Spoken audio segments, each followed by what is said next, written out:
भोगी बनना कोई इतना आसान काम नहीं है कि कोई भी उठ के भोगी बन जाएगा। भोगी बनने में सबसे पहले जो है आता है स्वाद। 5 इंद्रियां दी गई हैं हमें, आंख, नाक, कान, 5 ज्ञानेंद्रियां और 5 कर्मेंद्रियां। इनको मिलाकर के बनता है दशांग चक्र।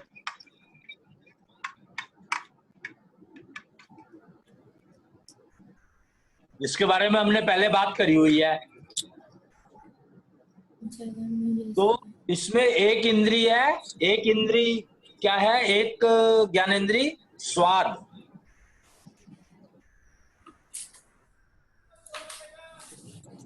अच्छा, कि नहीं? आप 5 वर्किंग ऑर्गन्स और 5 सेंस ऑर्गन वो करना है, वो ही करना है। जैसे सुनना चाहते हैं वही सुनना है, जो देखना चाहते हैं वही देखना है।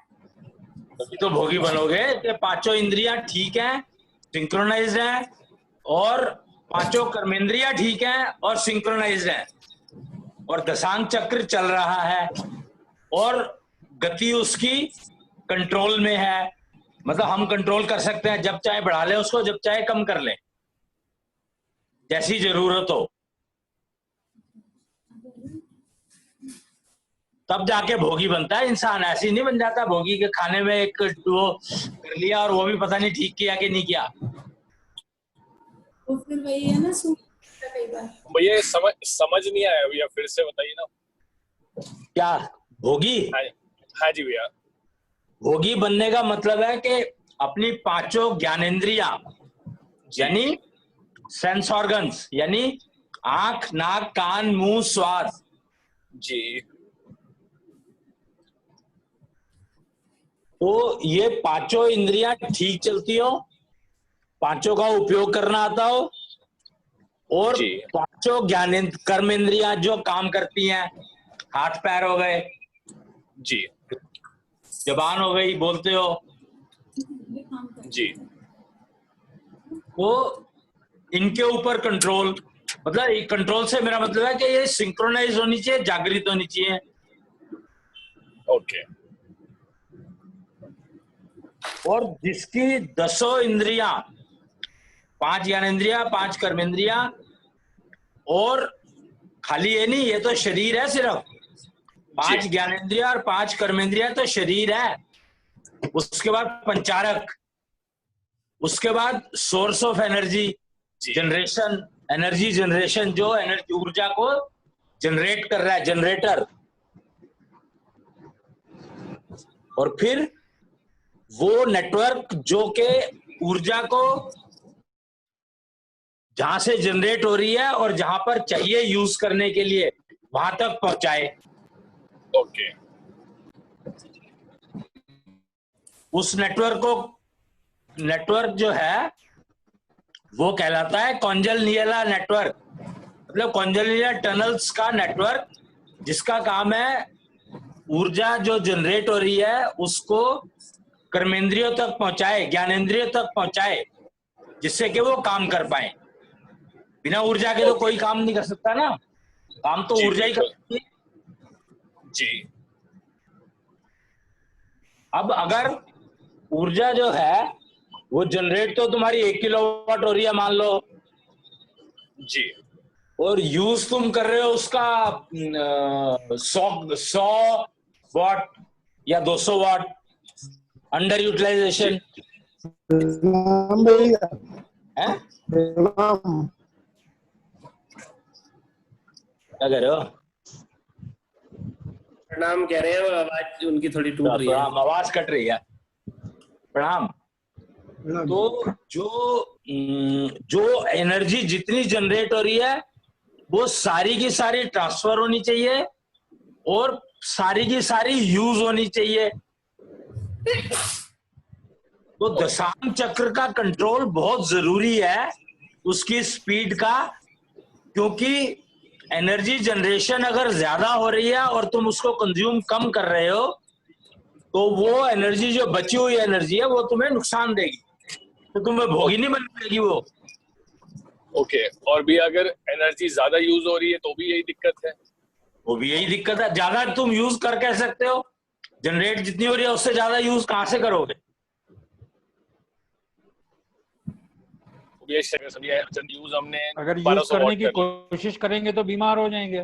बीमार हो जाएंगे या शरीर ढीला हो जाएगा, जो भी जी। हाँ जी, बात एक ही है ना वो। जी है जी ना? बिल्कुल जी। और एनर्जी का जनरेशन और उसका ट्रांसफर डिपेंड करता है तुम्हारे दशांक चक्र की स्पीड के ऊपर।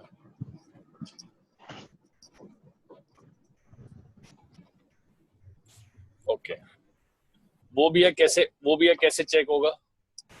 चेक नहीं होगा, वो तो चेक नहीं हो सकता। ये तो जब धीरे धीरे जब चलने लगता है दशांक चक्र और समझ में आने लगता है, नहीं नॉर्मली ये अगर ये चीज समझ में आने लग जाए कि जो विचार है मेरा वो मेरे कर्मफल का है या सामने वाले का दिया हुआ है जी, अगर ये फर्क करना समझ में आ जाए तो समझो कि तुम्हारा दशांक चक्र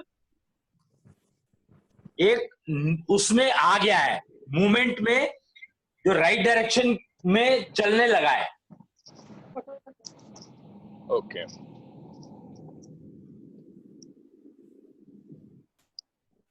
और फिर उस विचार को तुम कन्वर्ट करते हो कर्मफल में और फिर करते हो श्रमफल में। तो कर्मफल के लिए तुम्हें ऊर्जा जो चाहिए वो तुम्हारे सेंसेस को जो ऊर्जा चाहिए वो चाहिए, मेन ऊर्जा चाहिए होती है श्रमफल के लिए। जी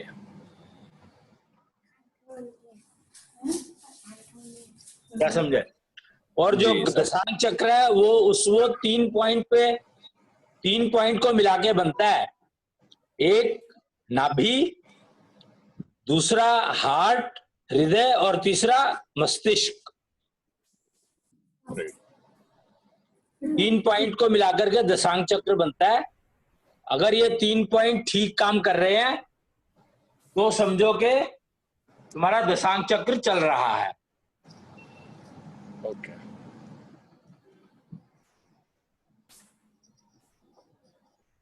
इसका मतलब क्या हुआ कि जो हार्ट है, हृदय, हार्ट जिसको कहते हैं, जी वहां पर तो वो है नेचुरल सोर्स ऑफ एनर्जी, यानी वो जनरेट करता है एनर्जी को।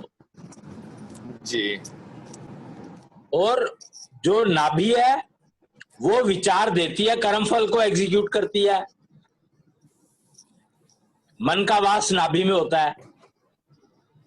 ओके, तो कर्मफल जो है उनको एग्जीक्यूट करना, मतलब उनको कर्मफल को विचार में कन्वर्ट करना जो है वो है काम नाभि का। जी और विचार को कर्मफल और श्रमफल में बदलना वो काम है दिमाग का, मस्तिष्क। ओके, और ऊर्जा जो ट्रांसफर होनी है, ऊर्जा जनरेशन तो हार्ट में हो रही है, ट्रांसफर जो होगी वो कॉन्जोलियर टनल से होगी और वो मैक्सिमम ट्रांसफर होनी चाहिए। मतलब पूरी जितनी जनरेट हो रही है उतनी की उतनी ट्रांसफर हो जाए तो अच्छा है, बेस्ट है। ये आपने कहा कि मस्तिष्क मन करता है ऊर्जा को विचार में कन्वर्ट, ऊर्जा को नहीं, तो कर्मफल को विचार में कन्वर्ट। कर्मफल का आया कहाँ से? अरे मन है गट्ठर कर्मफल होगा। तो मन ने आपने कहा कि मन ने कर्मफल को विचार में कन्वर्ट करके मस्तिष्क को दिया। ओके, मन में ही है कर्मफल। हाँ, मन तो कर्मफल तो मन में ही इकट्ठे थे ना, जो पहले लेके आए थे। टाइम पे जब उनका एग्जीक्यूट होने का टाइम आया उस पर विचार में कन्वर्ट करके वो मस्तिष्क को दे दिया, बुद्धि को दे दिया। उसका काम है कर्मफल को विचार में कन्वर्ट करना। तो विचार में कन्वर्ट करना, ठीक है। और भैया आपने भावना की कोई बात नहीं की, जो बुद्धि के बाद वाला एक मन होता है। मन नहीं, भावना क्या हो ना, उसको मन क्यों कहते हो? ठीक है, तो जो बुद्धि के बाद वाला पोर्शन है, मतलब बुद्धि को विचार मिलता है, वो उस पर निर्णय लेते, उससे भावना जनरेट होती है। तो विचार जो है उसके ऊपर कर्मफल मतलब भावना जनरेट करता है, फिर मस्तिष्क जो है भावना जनरेट करता है। पहले विचार मिला तो पहले भावना जनरेट की या पहले डिसीजन लिया कि इसको कैसे तो उसको डिसीजन लेने के बाद ही तो भावना आएगी, पहले कैसे आ जाएगी? पहले डिसीजन आया फिर भावना आई। पर डिसीजन में भी तो भावना इन्वॉल्व होती है। ओहो, वो तो फिर सारा बुद्धि ने कंट्रोल ले लिया ना। उसके बाद तो श्रमफल, जब तक श्रमफल नहीं हो जाता, जब तक बुद्धि चलाएगी उसको। ठीक है। उसके बाद मन का कोई काम नहीं रह जाता, सिर्फ बुद्धि का और जनरेशन का काम रह जाता है, और ट्रांसफर का।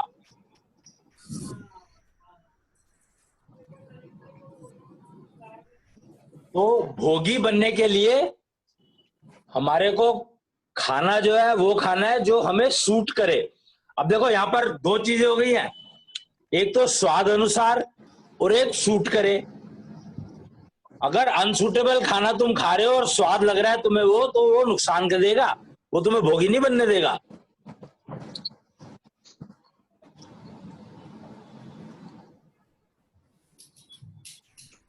तो ये बहुत अच्छे से समझने की बात है कि सूटेबिलिटी पहले है, स्वाद उसके बाद है।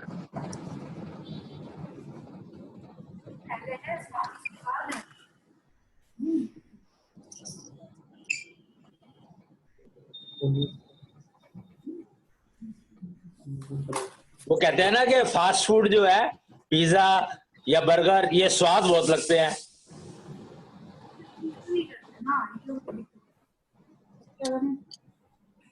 तो भैया फिर जो चीज सूट नहीं करती वो बिल्कुल भी ना खाएं। हैं? जो चीज सूटेबल नहीं है वो बिल्कुल भी ना लें। तो भोगी नहीं बनना तो नहीं भैया, लेकिन तत्वों के हिसाब से सूट नहीं करती या इन जनरल सूट नहीं करती?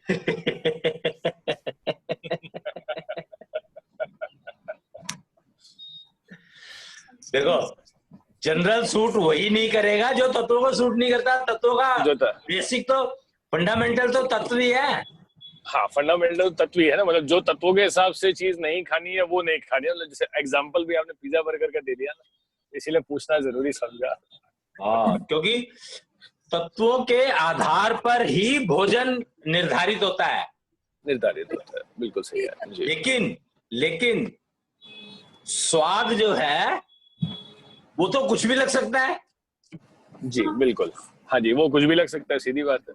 तो इसलिए सूटेबिलिटी पहले देखनी है, स्वाद उसके बाद आएगा। बिल्कुल सही है, बिल्कुल सही है। जैसे हमको सूट स्वाद जो है वो तत्वों में नहीं, वो 5 सेंसेस में नहीं आता है। ये देखा है तुमने? है? आता तो है स्वाद 5 सेंसेस में। कहाँ आता है? टच आता है, छूना आता है।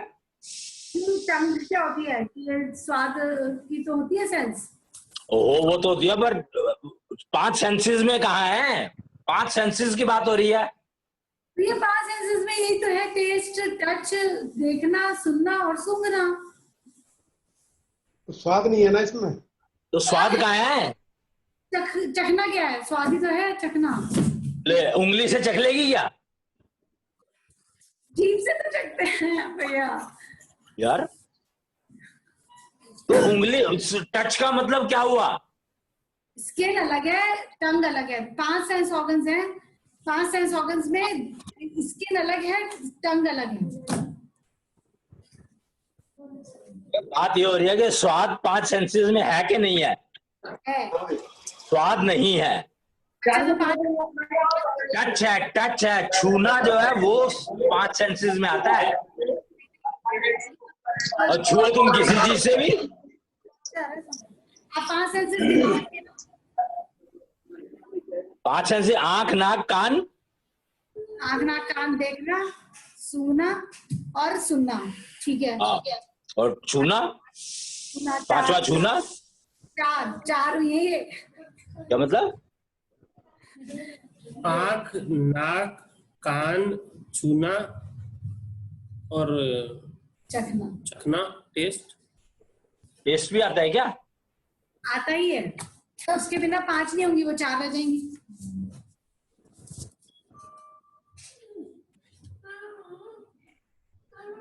तो चलो, अगर आता है तो 5 सेंसेस में टेस्ट अगर आ जाता है तो सूटेबिलिटी, हमारे तो इम्पोर्टेंट, तो हम सूटेबिलिटी की बात कर रहे थे ना, स्वाद जो है सूटेबिलिटी के बाद आता है। ठीक है, आना चाहिए, आता है या नहीं आता पता नहीं, पर आना चाहिए।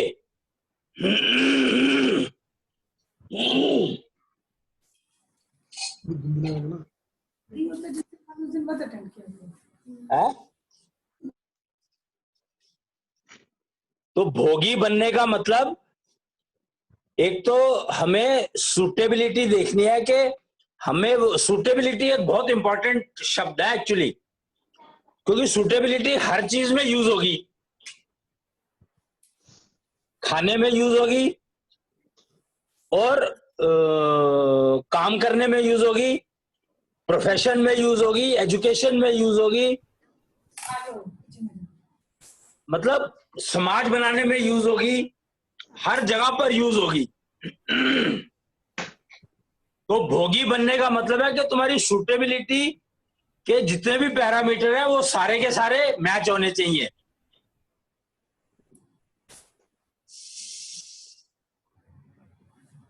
अगर एक भी चीज जैसे अनसुटेबल कोई करता है, जैसे करियर है या फूड है, तो इसका मतलब वो भोगी नहीं बन सकता या बन सकता है? कष्ट होगा। जब भोगी का मतलब है जिसको कष्ट ना हो, बीमार निरोगी रहना एक बात है और कष्ट मुक्त रहना अलग बात है, दोनों एक ही चीज नहीं है।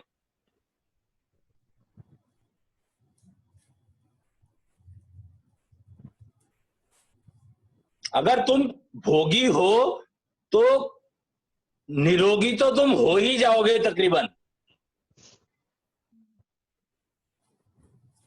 लेकिन अगर तुमने काम ठीक नहीं चूज किया तो वो तुम्हें फिर रोगी बनाएगा वो कष्ट बना रहेगा नेचुरली, क्योंकि वो जो काम जो कर रहे हो तुम, वो कर्मेंद्रियों से रिलेटेड है। भैया जो चीज सूट नहीं करती वो कभी कभार खाना भी हार्मफुल तो है ही। बात यहाँ खाने की नहीं हो रही है, सूटेबिलिटी का मतलब है सारे फैक्टर्स।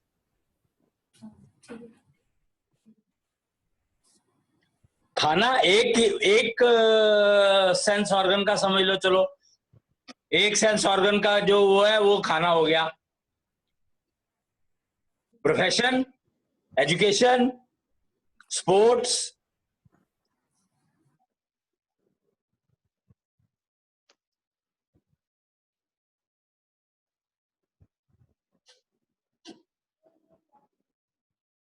सूटेबिलिटी तो इन सबकी भी देखनी पड़ेगी।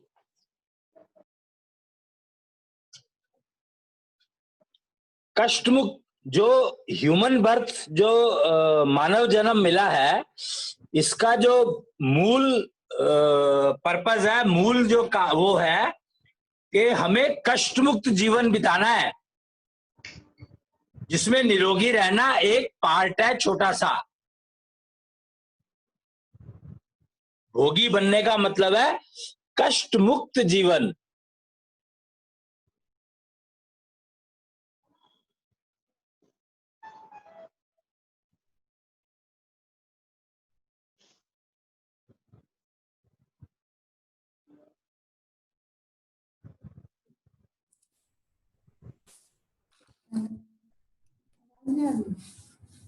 तो भोगी बनना जो है, भोगी एक्चुअली, भोगी ही समाज बना सकते हैं जो कि सभ्य समाज कहलाएगा। अगर तुम भोगी नहीं बन सकते तो सभ्य समाज बनाना बहुत मुश्किल है। योगी अपने आप को बना सकते हो तुम, पर समाज, अगर समाज का हिस्सा बनना है तो तुम्हें भोगी बनना ही पड़ेगा।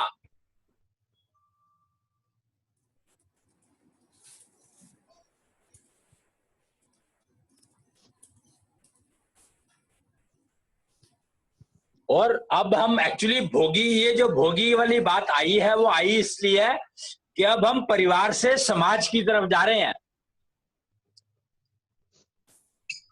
षोडशी पंथ में पहले परिवार, फिर परिवार जो है वो बेसिक यूनिट होती है समाज की,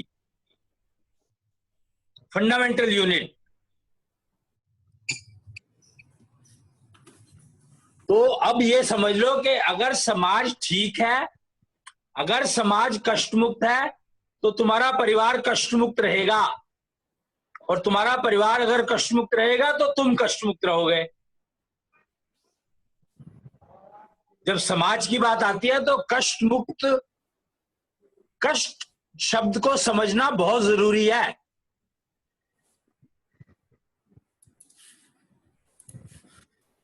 जब हम अकेले होते हैं तो हमें निरोगी शब्द को समझना जरूरी था, लेकिन जब हम समाज की बात करते हैं तो हमें कष्ट शब्द को समझना बहुत जरूरी है। कष्ट और रोग में फर्क है।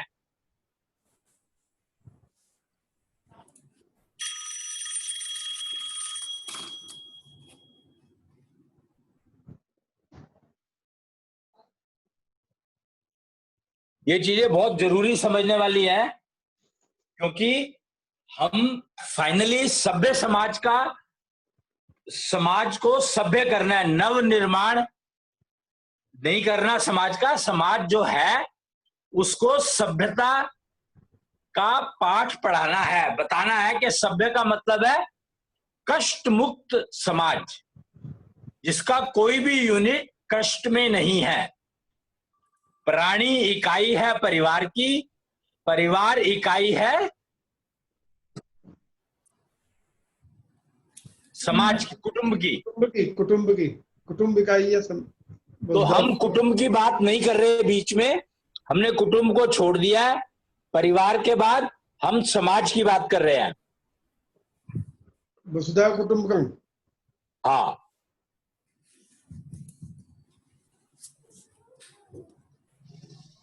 और वही बात हो गई कि अगर पड़ोसी ने अपने घर में आग लगा ली तो तुम्हारे घर का क्या होगा, और अगर तुम पड़ोसी को ठीक करने लग गए तो तुम्हारे घर का क्या होगा।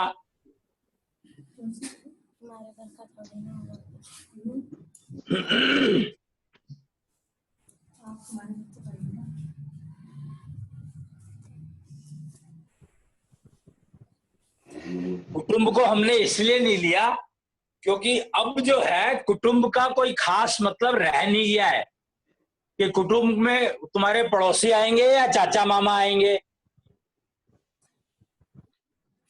अगर तुम्हें कोई समस्या है या कष्ट है तो सबसे पहले पड़ोसी आएंगे।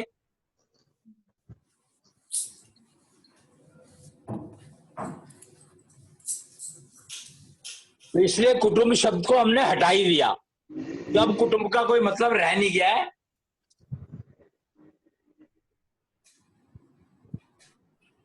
तो अब हमें जो कुछ भी करना है, पहले हम क्या करते थे, पहले हम करते थे कि हमें परिवार के लिए क्या कंट्रीब्यूट करना है वो हमें पता होना चाहिए।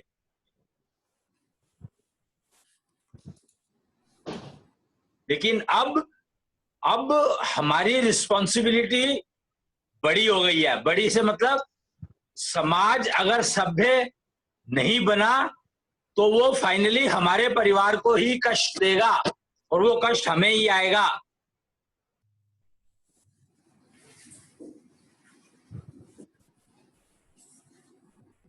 तो विश्व समाज को हमें सभ्य बनाना पड़ेगा। कोई हमारे पास ऑल्टरनेटिव कोई चॉइस है ही नहीं।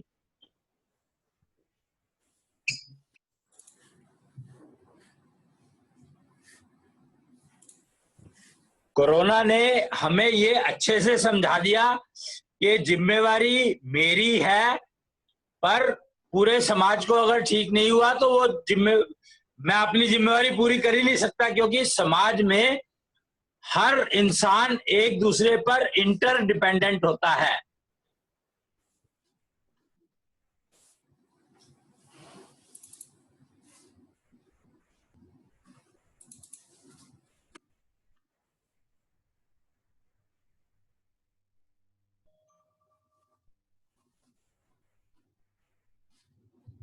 हर इंसान एक दूसरे के ऊपर इंटरडिपेंडेंट होता है।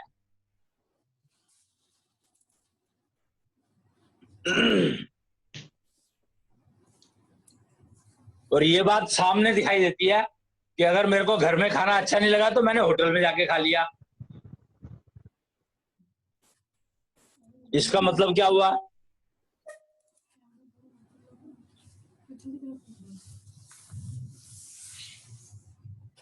बड़ा सिंपल सा मतलब हुआ ना इसका, कि भाई मेरे को पता है हम सारे एक दूसरे के ऊपर डिपेंडेंट है।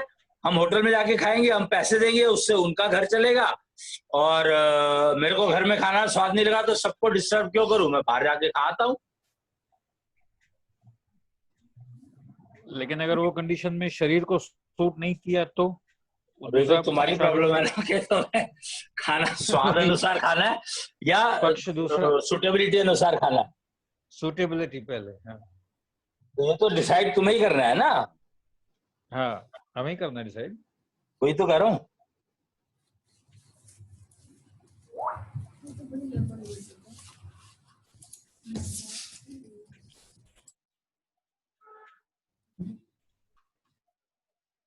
तो खाने का तो एग्जाम्पल है, बाकी बहुत सारे फैक्टर, सारी चीजें ही हैं जो तुम्हें इंटरडिपेंडेंट करती हैं। हाँ, काम पे जाते हो तो तुम इंटरडिपेंडेंट हो कि जो तुम्हारे लोग काम कर रहे हैं, तुम्हारे साथ काम कर रहे हैं, उनके ऊपर डिपेंडेंट हो। जो तुम्हारी गाइडेंस में काम कर रहे हैं उनके ऊपर तुम डिपेंडेंट हो, और वो तुम्हारे ऊपर डिपेंडेंट है। हाँ, तुम किसके लिए काम कर रहे हो, तुम उसके ऊपर डिपेंडेंट हो, वो तुम्हारे ऊपर डिपेंडेंट है। सब एक दूसरे के पूरक हैं। पूरक तो मैं नहीं कहूंगा, पर डिपेंडेंट जरूर है। अच्छा, हिंदी और इंग्लिश में ये दोनों अक्षर एक ही नहीं है भैया? नहीं, एक ही कैसे हो जाएंगे? यानी पूरक का इंग्लिश में होता है कॉम्प्लीमेंट्री। कॉम्प्लीमेंट्री होता है। कॉम्प्लीमेंट्री। ओके। मतलब सब एक दूसरे पर इंटरडिपेंडेंट है। पूरक की बजाय अगर इंटरडिपेंडेंट शब्द यूज करोगे हाँ। तो वो ज्यादा बेटर समझाएगा। जी जी, राइट। तो जिम्मेवारी का जो एहसास तभी होता है, अगर आप पूरक कहोगे तो जिम्मेदारी का एहसास नहीं होता, मजबूरी है। और जब इंटरडिपेंडेंट कहते हो तो फिर जिम्मेदारी का एहसास होता है कि भाई मेरी जिम्मेदारी है कि इन लोगों को ठीक गाइड करूं। ठीक ठीक ठीक भैया। ये जो जिम्मेदारी शब्द है, ये शब्द इसीलिए तो बहुत वीक हो गया, बहुत कमजोर हो गया।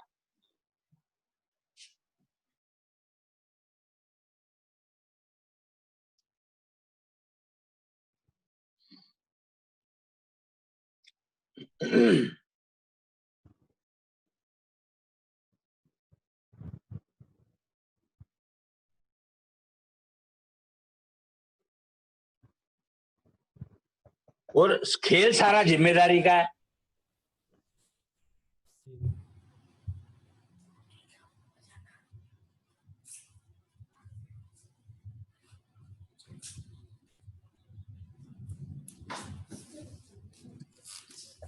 तो समाज बनाना है, समाज को भी सभ्य समाज बनाना है, तो हमें भोगी बनना ही पड़ेगा, तभी जाकर के समाज सभ्य बनेगा। नहीं तो कहीं ना कहीं असभ्यता रह जाएगी जो कि नुकसान करेगी। पर भैया सबके लिए तो अब संभव नहीं है कि अपने लिए सुटेबल रास्ता हर कोई चुन ले। है? सबके लिए तो पॉसिबल नहीं होता कि अपने लिए जो सुटेबल है वही चुन ले। अब जैसे कोई 40 की उम्र में है तो वो पार्टनर है या करियर है, वो तो करना ही पड़ेगा ना, पॉसिबल करना ही पड़ेगा पॉसिबल, अगर समाज सभ्य बनाना है तो।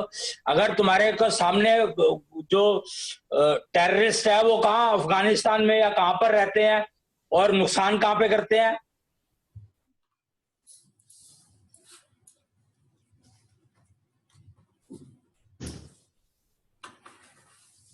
अगर हम टेररिज्म और इन चीजों में, क्राइम में ही उलझ के रह जाएंगे तो जो नेचुरल कैलामिटीज है उनको कब संभालेंगे, उनसे कब संभलेंगे?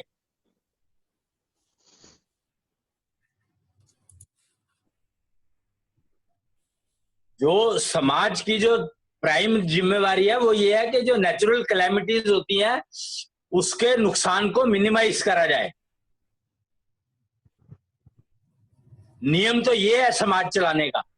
और हो क्या रहा है, हम तो अभी तो अपने आप को ही सभ्य बनाने में लगे हैं कि भाई कम से कम दूसरों को मारो तो नहीं। उनको ही ठीक करने के लिए चक्कर में लगे हुए हैं, मारो और ठीक करो, मारो ठीक करो। तो नेचुरल कैलेमिटीज आती हैं, चली जाती हैं नुकसान करके। और मतलब क्या वो सभ्य समाज कैसे हो जाएगा जो नेचुरल कैलेमिटीज के अगेंस्ट में फोर वार्निंग और पहले नहीं पता लगता कि हम क्या कर ले, या उस जगह पर ना रहें जहां पर नेचुरल कैलेमिटीज आने के चांसेस मैक्सिमम होते हैं।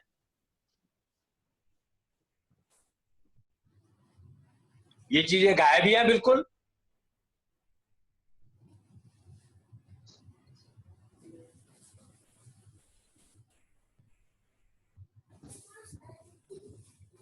प्रायोरिटी नेचुरल कैलेमिटीज होना चाहिए मानव समाज के लिए, ना कि आपस में लड़ते रह जाओ।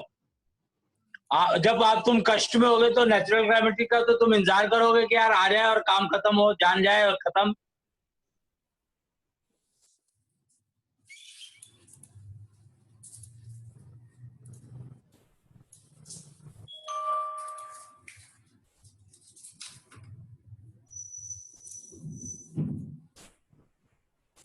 तो भोगी बनने का अर्थ ही है कि कष्ट मुक्त जीवन होना चाहिए। और कष्ट जो है तुम खुद भी ले सकते हो, दूसरे भी दे सकते हैं।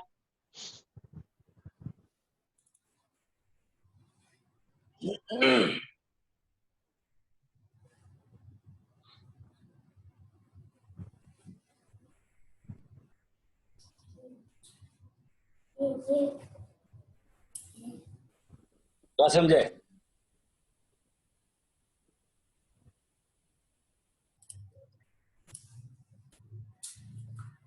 कष्ट तो कोई भी दे सकता है ना, जरूरी थोड़ी है कि मैं अपने आप को कष्ट दूं, कोई भी दे देगा। तो कष्ट मुक्त जीवन जीने के लिए ये नहीं होता कि ब्याह ना करो, ये होता है करो तो जो मर्जी, पर कष्ट ना दो किसी को।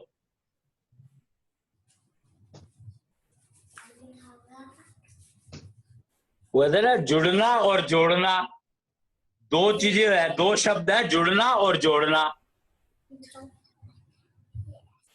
हाँ जी। तो मन और बुद्धि जो है ना वो आपस में जुड़ने को तैयार नहीं होते, उनको जोड़ना पड़ता है।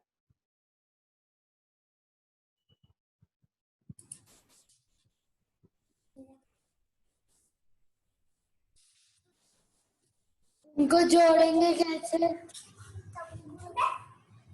जो ये हवन करते हो और जो ये पोयम बोलते हो और जो ये श्वासपैथी करते हो, इन सबको मिला के जो प्रक्रिया करी जाती है आधे घंटे की, वो जोड़ती है।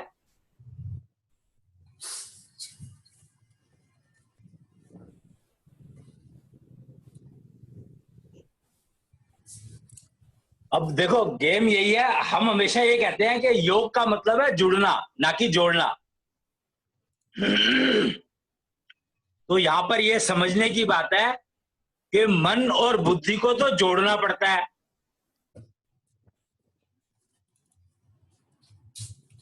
और समाज निर्माण के लिए जुड़ना पड़ता है।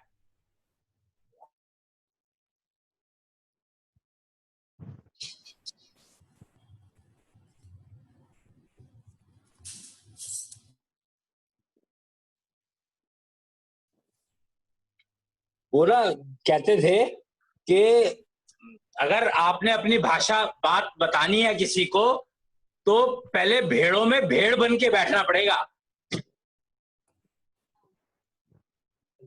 तब जाके वो तुम्हारी बात सुनेंगे, नहीं तो वो तुम्हारी बात सुनेंगे नहीं। तुम अगर शेर बन के बैठे हो तो सुनने का सवाल ही नहीं उठता।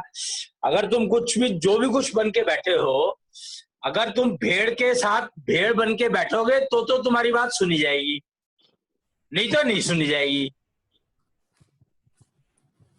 जी।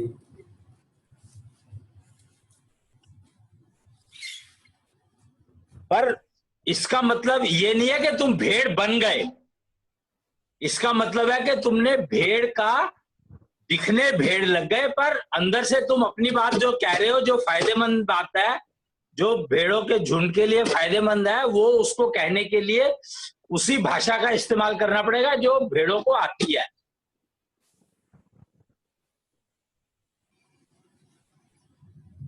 अगर भेड़ के झुंड में बकरी बन के बैठ जाओगे तो तुम्हारी भाषा किसी को समझ में नहीं आएगी।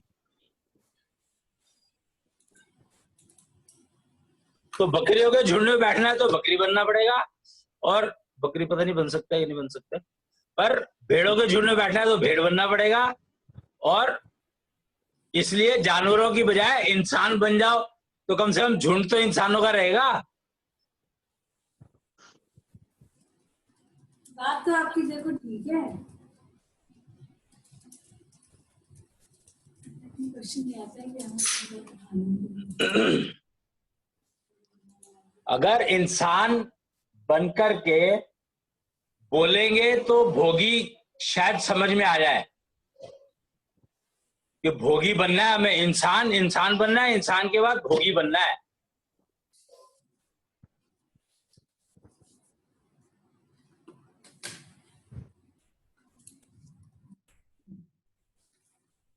और भोगी बनने का मतलब तुम्हारे खाना भी ठीक होना चाहिए, सूटेबल होना चाहिए, स्वाद भी होना चाहिए, और काम जो कर रहे हो तुम वो भी ठीक होना चाहिए, मन मुताबिक होना चाहिए, और जो तुम एजुकेशन ले रहे हो उसमें फेलियर नाम की चीज नहीं होनी चाहिए, और जो एनर्जी जनरेट हो रही है वो पूरी की पूरी कंज्यूम होनी चाहिए, ट्रांसफर होनी चाहिए और कंज्यूम होनी चाहिए। एनर्जी उतनी ही जनरेट करो जितनी के तुम्हें जिस पर्टिकुलर काम के लिए चाहिए।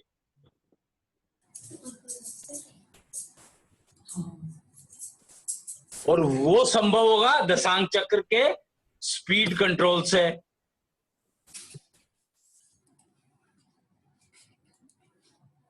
कि भैया ज्यादा एनर्जी चाहिए, हम ज्यादा जनरेट करके कर लेंगे और यूज कर लेंगे। नहीं चाहिए, दशांग चक्र पे कंट्रोल आएगा तभी तो, बिना कंट्रोल के कैसे करोगे? अभी तो लोगों को दशांग चक्र होता है यही नहीं पता। दशांग चक्र तुम्हारे शरीर को गवर्न करता है, अभी तो ये बात ही पब्लिक को नहीं पता।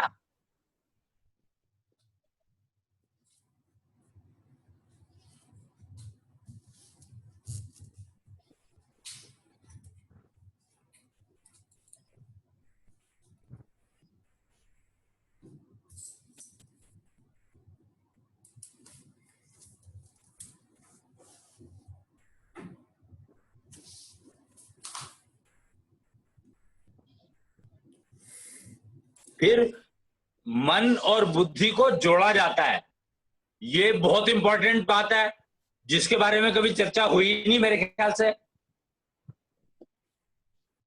मन और बुद्धि का तो योग हो जाता है, आपने तो यही लिखा है। करना पड़ता है, अपने आप नहीं होता। योग का मतलब है जोड़ना, जोड़ना। इसमें कृष्णानंद साहब में तो लिखा हुआ है कि इसके करने से मन और बुद्धि एक लय में आनी शुरू हो जाती है। वो तो दशांग चक्र चलता है तो लैब में अपने आप ही आ जाएंगे। करना पड़ता है ना कुछ गाना, तो करना पड़ता है, जोड़ना पड़ता है, मन और बुद्धि को जोड़ना पड़ता है, अपने आप नहीं जुड़ते वो, अपने आप तो वो उत्तर और दक्षिण वाला हिसाब है। मतलब जैसे कृष्णानंद आरती है, और भी जो काम है वो करने पड़ते हैं, इसका मतलब ये हुआ ना। काम तो सारे करने पड़ेंगे, जोड़ना तभी तो जुड़ेगा। जोड़ना है, मन और बुद्धि को जोड़ने तो हर बार उसमें अलग हो जाते हैं, बार बार जोड़ने पड़ते हैं। और क्या, कंटिन्यूअस जोड़ के रखने पड़ते हैं, मेहनत करनी पड़ती है उसको जुड़े रहे वो।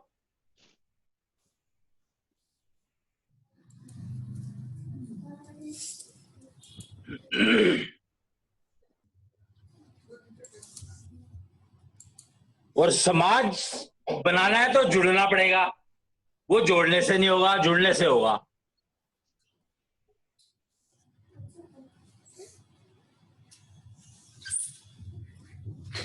अच्छा समाज बनाना है तो और अपने मन और बुद्धि को हमें जोड़ना है। तो सबसे पहले हमें अपने मन और बुद्धि को जोड़ना है। पोएम गाओ, सॉलिड सिस्टम की प्रैक्टिस करो, श्वास करनी करो, और उसके बाद हमें समाज से जुड़ना है। और बीच में परिवार तो इन्हीं में कवर हो गया। परिवार भी तो जुड़ने में ही होगा। परिवार जुड़ने से तो परिवार बनेगा, परिवार जुड़ेगा तो समाज बनेगा। तो जैसे हम सॉलिड सिस्टम की प्रैक्टिस करते हैं, उससे हमारा मन और बुद्धि भी हम जोड़ रहे हैं, परिवार से भी हम जुड़ने लगते हैं। ऑर्डर सिस्टम में भी तो तुम्हारा समाज जुड़ गया। एलोपैथी की दवाई तो तुम डॉक्टर से लेके आ रहे हो। हाँ, बस दवाई लेके आते हैं। अच्छा, फिर दवाई लेने गए, वहां और लोग हैं, उनको उनसे बात कर लो बैठ के। सॉर्टेज सिस्टम तो एक परफेक्ट एग्जांपल है समझने के लिए कि समाज चाहिए, समाज के बिना काम नहीं चलने वाला, तो समाज से जुड़ना ही पड़ेगा। डॉक्टर के पास तुम जाते हो दवाई लेने के लिए, डॉक्टर नहीं आता तुम्हारे पास। समाज से जुड़ने का मतलब यही हुआ जी, हम कहीं जाते हैं, अगर बाजार में जाते हैं, किसी दुकान पे जाते हैं, कुछ खरीदने जाते हैं, तो उससे बात करें, मतलब उससे जैसे आत्मीयता की बात करें, वही जुड़ना हुआ ना। आत्मीयता इतना कुछ नहीं होता, जुड़ना तो पड़ेगा ही, बिना जुड़े कोई काम नहीं होता। मतलब समाज से जुड़ोगे तो समाज तुम्हें पूछेगा, नहीं तो तुम्हें तो समाज पूछेगा क्यों। मतलब बात करनी पड़ेगी, वही भाषा में बात करेंगे जो भाषा उसको अच्छी लगे, उसने उसको अच्छी लगती है। अच्छी से मतलब नहीं है यहाँ पर, भाषा वो होनी चाहिए जो समझ में आए। अच्छा और खराब क्या होता है? अगर तुम्हें आलू चाहिए और तुम उसको कहोगे वो दे दे, 4 चीजें पड़ी वहां पे, वो कहेगा बताना क्या चाहिए। तो फिर हम उससे बात कर सकते हैं, जैसे इंडो चाइना वॉर है।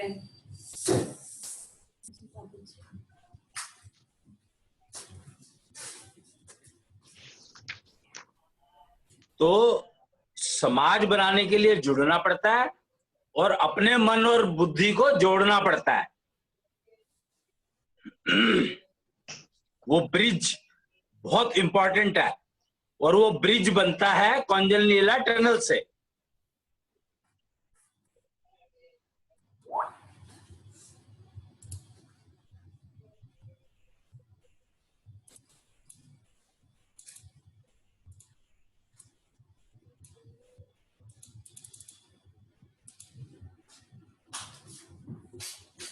और एक्चुअली तो हर जगह ब्रिज ही बनता है। जोड़ रहे हो तो ब्रिज बनेगा, तो ब्रिज को जोड़ के रखना है और मेंटेन करना है उसको। और समाज में जब जुड़ना है तो भी ब्रिज ही है, एक ब्रिज है, एक से दूसरे के बीच में ब्रिज ही बनते हैं। और कॉन्जनलियला टनल इसलिए क्योंकि ये आकाश तत्व से बनती है, तो कहीं भी बना सकते हो, कहीं भी शिफ्ट कर सकते हो, कहीं भी कैसे कर सकते हो। ये कॉन्जनलियला टनल उन लोगों के बीच में बनती है जो रिलेटेड तो नहीं है लेकिन मिले हैं। जैसे हम मार्केट में गए, किसी से मिले, थोड़ी देर के लिए हमने बात की, तो तो बात कर रहे हो, वो कॉन्जनलियला टनल के बिना हो ही नहीं सकती ना। इसे तो कुछ लोग जो कुछ धर्मगुरु टाइप तुमने जो कुछ बोला वो सामने वाले को सुनाई नहीं देगा अगर टनल नहीं है तो। इसे कुछ लोग बोलते हैं कि हमने और कनेक्शन बना लिए। कनेक्शन बना लिया मतलब? पता नहीं वो क्या जाने देते हैं। कॉन्जनलियला टनल, ये कॉन्जनलियला टनल जो है वो टेम्परेरी होती है। जो समाज के लिए जब होता है तो वो सब टेम्परेरी होती है। टेम्परेरी की लाइफ कितनी भी कर सकते हो तुम, तुम्हारे ऊपर है। लेकिन कई बार क्या होता है कि हम किसी से लगातार कुछ दिन तक मिल रहे हैं, जैसे स्कूल में फ्रेंड है। अरे बात जुड़ने की हो गई ना, जुड़ने की बात है तो तुम्हारी मर्जी है ना, तुम कब तक जुड़े रहना चाहते हो। तो वो टनल में स्ट्रेंथ आनी शुरू हो जाती है धीरे धीरे। हम रोज किसी से मिलते हैं, रोज बात करते हैं, रिलेशन तो नहीं है लेकिन वो धीरे धीरे स्ट्रेंथ कॉन्जनलियला टनल में आने लगती होगी क्योंकि हम रोज बात करते हैं। ये जरूरी नहीं है कुछ, मतलब उस स्ट्रेंथ की हमें इतना वो नहीं है, इंपॉर्टेंट नहीं है ना। मैं ये कह रहा हूँ सिर्फ मोड ऑफ ट्रांसफर जो है वो, क्योंकि एनर्जी जो है बिना कॉन्जनलियला टनल के ट्रांसफर नहीं हो सकती। इसीलिए आकाश तत्व जो है वो सर्वव्यापी कहा जाता है। लोगों कंफ्यूज इसीलिए हो गए कि भगवान और आकाश तत्व में कंफ्यूजन ही यही है कि आकाश तत्व जो है सर्वव्यापी है और भगवान भी सर्वव्यापी है। कण कण में है, कहते नहीं है? कहते हैं, पता नहीं। हाँ तो फिर पता नहीं है ना, तो इसीलिए तो कह रहा हूँ ना कि आकाश तत्व को ही भगवान समझ लिया लोगों ने। इसलिए आकाश तत्व के ऊपर ज्यादा जानकारी अवेलेबल नहीं है मार्केट में। इसलिए कॉन्जेनिटल टनल का नहीं पता किसी को।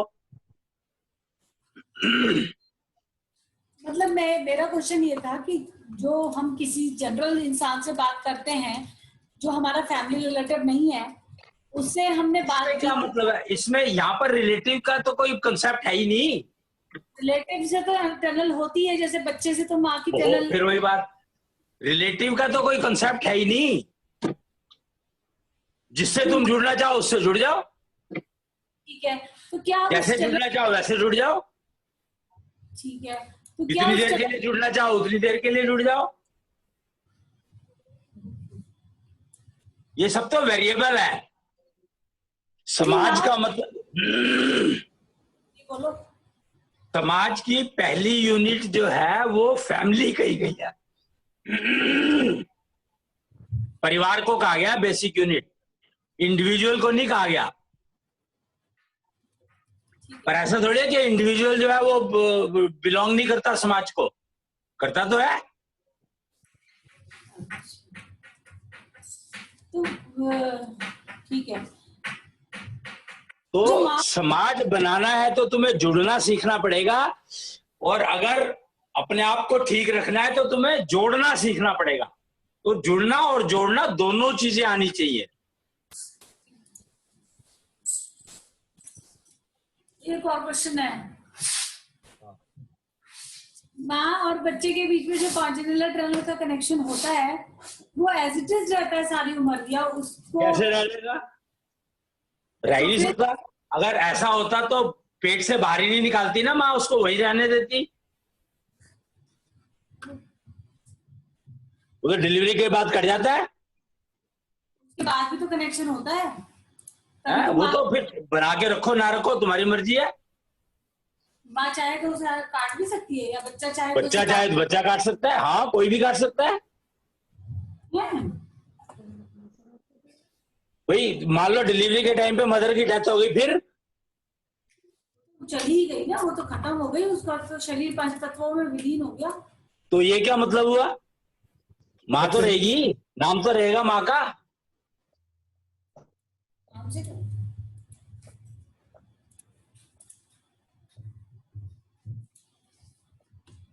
अच्छा, इसे आप बोल रहे थे कि रिसीविंग अलग अलग होती है, वो यही है।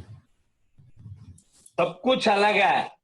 जब डिलीवरी हो गई तो उसके बाद सबका अपना अपना किस्मत है, अपनी अपनी कर्म फल है, अपना अपना सब कुछ है। उसके हिसाब से चलती है आगे लाइफ। अब हम उसको मिसगाइड कर देंगे तो हमारी प्रॉब्लम है, हम उसको ठीक गाइड करेंगे तो हमारी प्रॉब्लम है।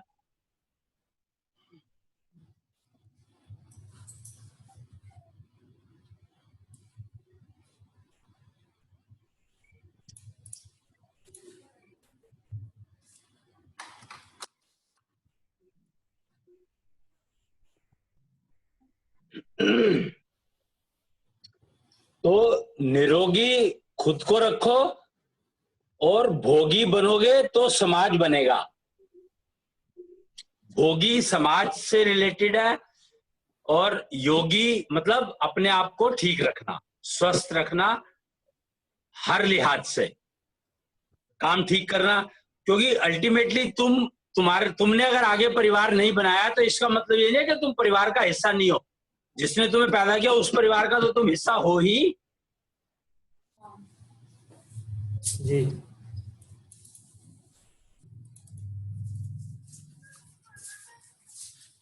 और परिवार का हिस्सा हो तो समाज में तो आ ही गए तुम, और बिना समाज के तो रह नहीं सकता कोई।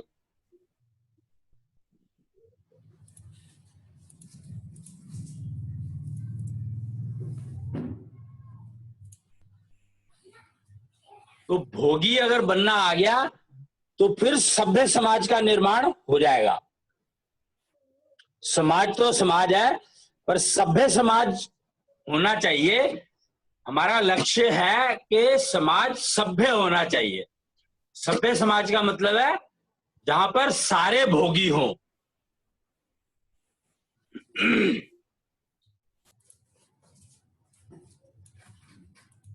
और सबको अपना अपना भोग मेंटेन करना आता हो।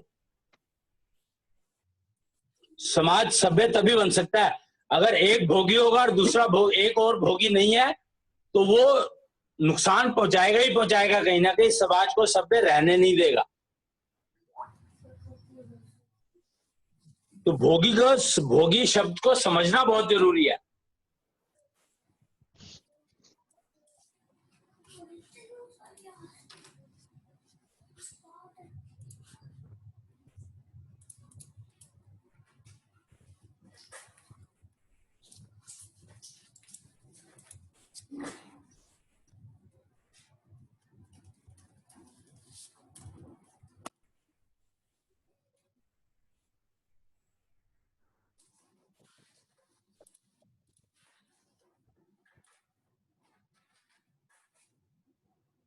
समझे? जी। कोई सवाल? भैया कष्ट से रोग आता है? रोग से कष्ट आता है। आपने कहा कि निरोगी को भी कष्ट आ सकता है। कहा तो रोग से कष्ट आता है, मतलब रोग से कष्ट आता है, और भी बहुत सारे फैक्टर है। कष्ट तो किसी भी चीज से आ सकता है। अगर लगातार कोई कष्ट बना हुआ है तो उससे रोग भी आएगा? है? लगातार कोई कष्ट बना हुआ है तो वो रोग अरे यार, भी- मैं क्या कह रहा हूँ, कष्ट जो है वो किसी भी चीज से आ सकता है।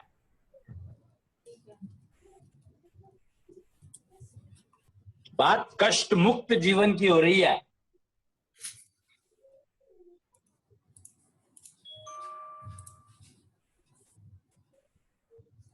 कष्ट का मतलब ये हुआ कि जो हमारा से डिस्टर्ब हो, मतलब कष्ट का मतलब क्या हुआ वैसे? आवाज साफ नहीं आ रही। मतलब हमारा शरीर डिस्टर्ब हो, कष्ट का मतलब क्या हुआ कि हमारा शरीर मतलब कष्ट, हमें कष्ट है, हम कैसे महसूस करेंगे आज? अब हमें शरीर कष्ट से कोई मतलब नहीं है इसका। कष्ट तो कहीं भी हो सकता है, मानसिक भी हो सकता है, ऊर्जा का भी हो सकता है कि जितना इतने काम करने के लिए इतनी ऊर्जा चाहिए, जनरेट ही नहीं हो पा रही। जो थकान है वो भी एक कष्ट का रूप है। कष्ट तो कष्ट है, उसके रूप को कुछ भी मान लो, कुछ भी कर लो, कष्ट नहीं होना चाहिए। कष्ट मुक्त जीवन जीने का टारगेट होना चाहिए कि जीवन का कष्ट मुक्त होना चाहिए। नहीं, जो छोटी मोटी परेशानियां आती हैं घरों में या हम लोग, छोटी मोटी कुछ नहीं होता, छोटा मोटा क्या होता है? तो वो भी कष्ट में ही आएगा क्या? कष्ट तो दिया जाता है, दूसरा देता है कष्ट। अगर तुम्हारी सब कुछ सही है तो तुम्हें कष्ट आएगा ही नहीं। तो अगर पड़ोसी के घर में गाड़ी आई, खुद को कष्ट हुआ, तो ये कष्ट ही तो है, उसने को थोड़ी दिया। तो ये तो कष्ट है ही ना। तो कह रहा हूँ, जब तो अगर तुम अपने आप को ठीक रखोगे तो तुम्हें कष्ट आएगा ही नहीं। वो बात ठीक है आपकी। बस तो हमें यही रखना है कि कष्ट हमें ना आए।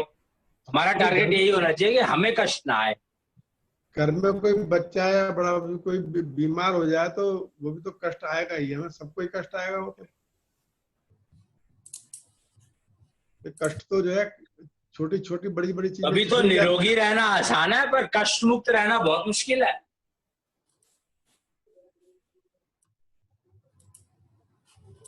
क्योंकि कष्ट ज्यादातर दूसरे देते हैं।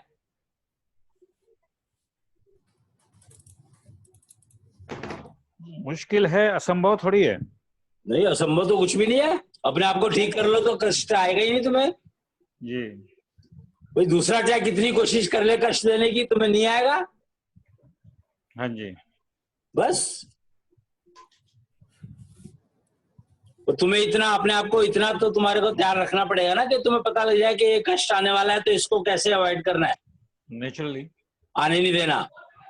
नेचुरली तैयार रखना पड़ेगा। बस ये तुम्हारा काम है।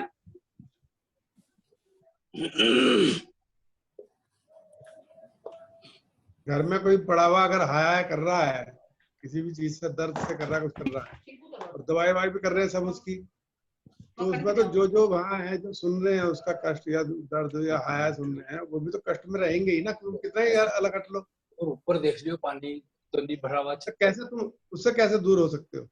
झांक लियो है। उससे कैसे दूर हो सकते हो? ये तो देखो, कैसे दूर होना तो एक ही बात है कि अपने आप को ठीक रखना है। कि वो कष्ट हमें तंग ना करे। कष्ट का मतलब होता है जो हमारे को तंग करता है। हाँ ये है, वो तंग ना करे इस तरह से, ये ठीक। और क्या करोगे? कष्ट तो तभी नहीं फील होगा ना कि कष्ट है।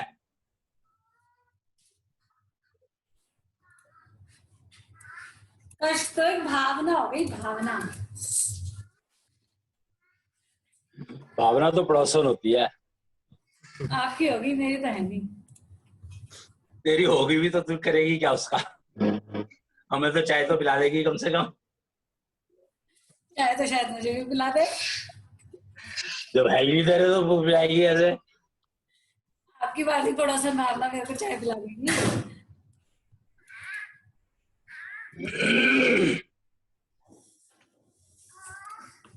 तो कष्ट को, अगर अपने को कष्ट डिस्टर्ब ना करे, उसी के लिए हमें मन और बुद्धि को जोड़ के रखना पड़ता है। दशांग चक्र का चक्र की स्पीड हमारे कंट्रोल में होनी चाहिए।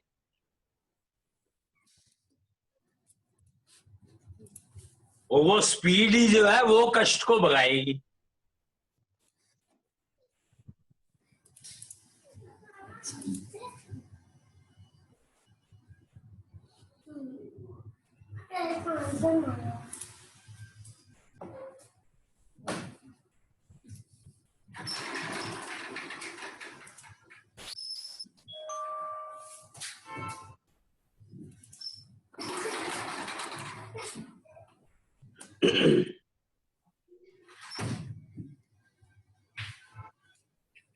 और भोगी निरोगी भी रहेगा, कष्ट मुक्त रहेगा, तो बाकी सारी चीजें अपने आप हो जाएंगी। तो मेजर फैक्टर जो है वो कष्ट है, रोग नहीं। रोग भी कष्ट देता है, पर कष्ट और भी बहुत सारी चीजें दे सकती हैं। तो कष्ट मुक्त रहने के लिए हमें क्या करना होगा? भोगी बनना होगा। भोगी तो बनना ही पड़ेगा। अगर समाज में रहना है तो भोगी खुद भी बनना है और सबको बनाना है। एटलीस्ट सबको रास्ता दिखाना है कि इतनी योग्यता प्राप्त कर लें कि भोगी बनना सीख जाएं। फिर बनना है, फिर उसको बनने के लिए अभ्यास करें।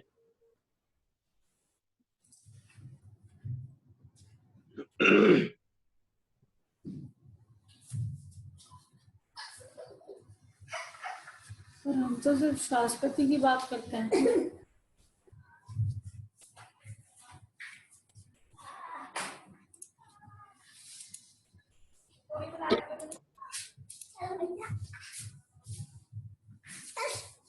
श्वासपैथी सूटेबिलिटी नहीं बताता।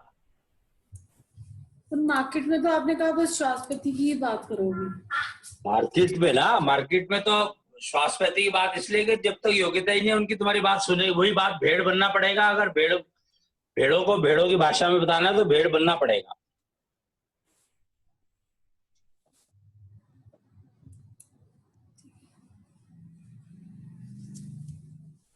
ये तो तुम्हारी सुनेगा कौन? कोई सुनेगा ही नहीं। तुम बोलते रहो, जो मर्जी बोलते रहो, उसको कौन पूछता है? और शाश्वती की भी बात कर रहे हैं तो कोई सुन रहा है नहीं सुन रहा मुझे पता नहीं।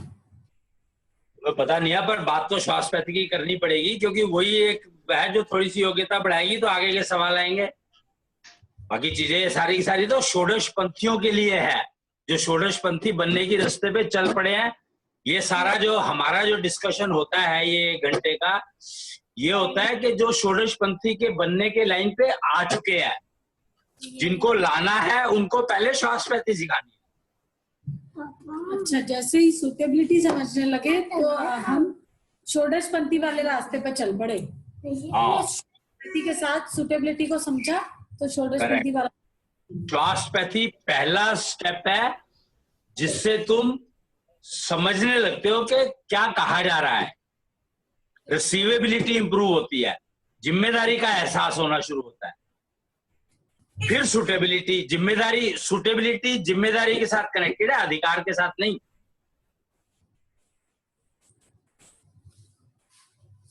अधिकार तो मेरा खाना है, पर सुटेबल खाना है वो जिम्मेदारी है।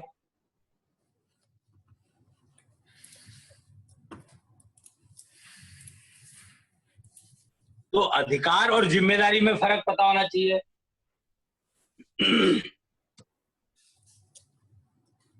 जो हम बात कर रहे हैं वो षोडश पंथ पे जो चल रहे हैं ऑलरेडी उस रास्ते पर, उनके लिए बात कर रहे हैं। पब्लिक की जब बात आती है तो पब्लिक को तो पहले षोडश पंथ में लाने के लिए जो करना है वो तो करवाओ।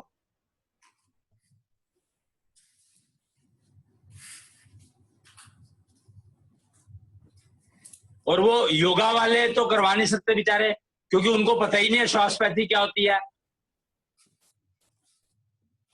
हाँ, तो ये तो तुम्हें ही कराना पड़ेगा ना, फिर जिसको पता है वही तो करवा सकता है, और कोई कैसे करवाएगा।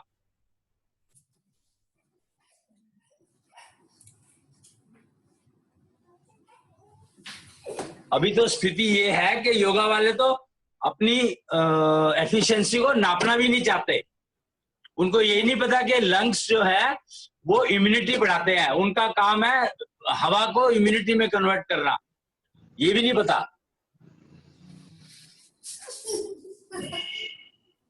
तो ये सारी जानकारियां कौन देगा? जिसको पता होगी वही तो देगा।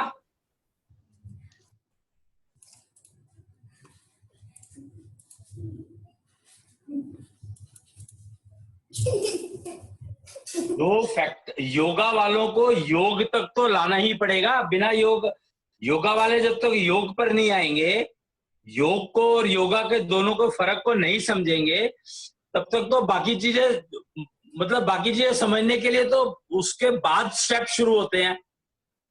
दशांग चक्र तो तब समझ में आएगा। अभी तुम दशांग चक्र की बात करते रहो, किसी को पता ही नहीं लगेगा कि तुम क्या बात कर रहे हो।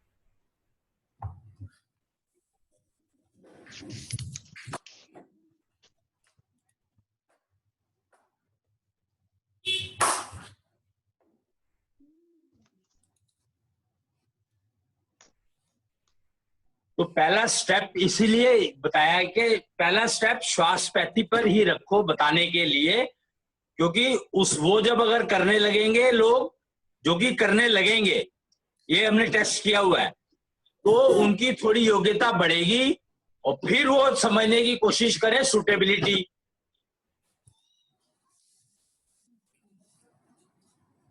दूसरा स्टेप सूटेबिलिटी का है, उसके बाद आएगा सारा समझ।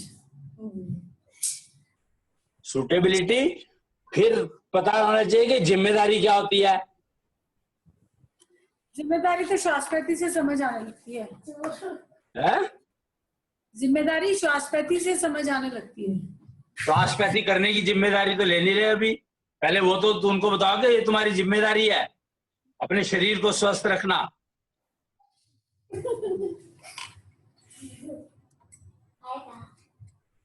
फिर अभी तुम बाजार में क्या क्या देखो कि भोगी बनना है, फिर क्या आएगा रिस्पांस?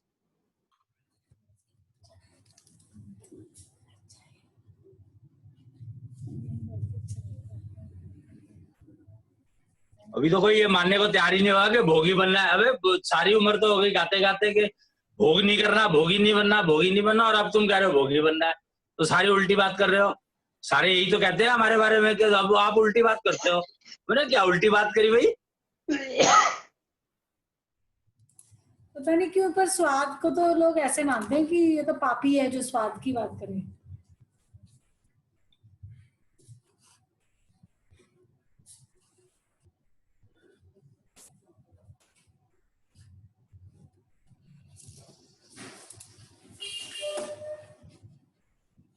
तो आज मेरे ख्याल से कुछ क्लैरिटी हुई, कुछ चीजें समझ में आई।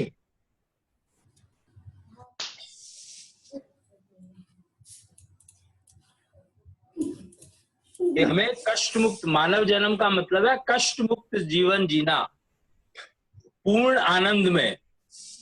लग्जूरियस लाइफ कहते हैं जिसमें पूर्ण आनंद हो। नाम रखने से काम नहीं चलता। पूर्णानंद नाम रख लिया, पाठ पे पड़े हैं परमानेंट। वो भी वैसे आनंद ही है एक।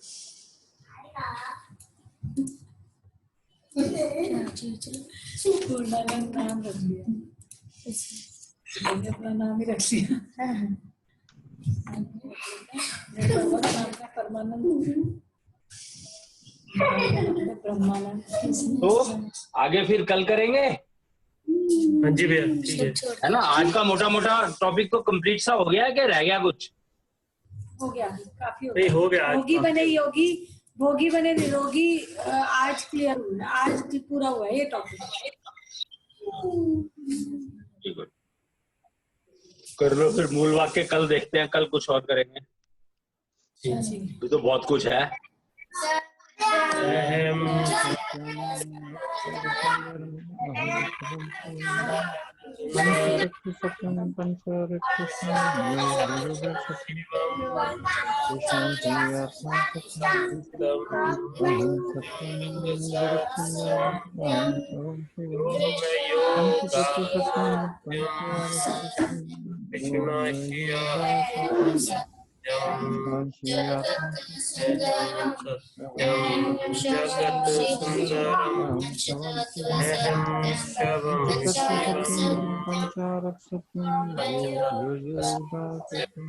पंचारक सत्यम